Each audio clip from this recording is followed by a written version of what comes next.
मैं किसी से कुछ लेता हूँ तो उसकी कीमत भी तो देता हूँ। हाँ, मैं दक्षिणा लेता हूँ, लेकिन उससे जो पिछले जन्म का ऋणी होता है और जिसकी तरफ वो इशारा करता है, और दक्षिणा के धन का इस्तेमाल मैं धर्म के लिए ही करता हूँ। दक्षिणा देने से वैराग्य की वृद्धि होती है और वैराग्य भक्ति और ज्ञान को बढ़ाता है। सबका मालिक एक। मैंने कहा था मुझ पर पूर्ण विश्वास रखो, यद्यपि मैं देह त्याग भी कर दूंगा, फिर भी मेरी अस्थियां आशा और विश्वास का संचार करती रहेंगी। सदा याद रहे, मालिक की दृष्टि हर कोने पे है, जिसकी आप कल्पना भी नहीं कर सकते।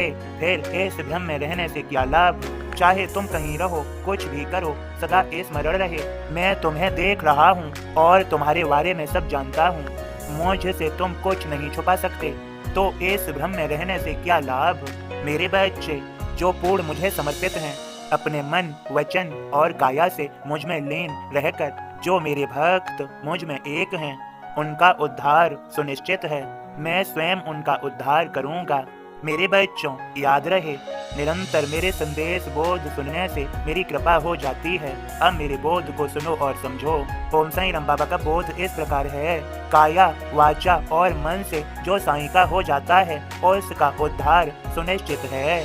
मैं वस्तु को भूल कर विषयासक्ति तजाय, जितेंद्रिय हो जाए जब तभी भाग्य जग जाय। इंद्रिय रसना दोनों पर जो काबू रख पाय, कल युग की बाधा उसे कभी न होने पाय। जोग को जैसा कहा वही सत्य हो जाय, मृत्यु के पहले ही वह सन्यासी हो जाय। बखान जो साईं की नहीं वैसी ही स्थिति पाय, जोग बुआ को बोध हुआ भाग्यवान हो जाय। बाबा के इन वचन को याद रखो सब कोय, भक्त हमारा होए जो हम उसके ही होय। मुझ में ही निष्ठा रखे करे हमारी बात, साईं साईं जो रखे मेरे ही गुणगात। मुझको अर्पण किए बिना भोजन जो न पाय, भूख प्यास सब भूल कर मुझ में ही रम जाय।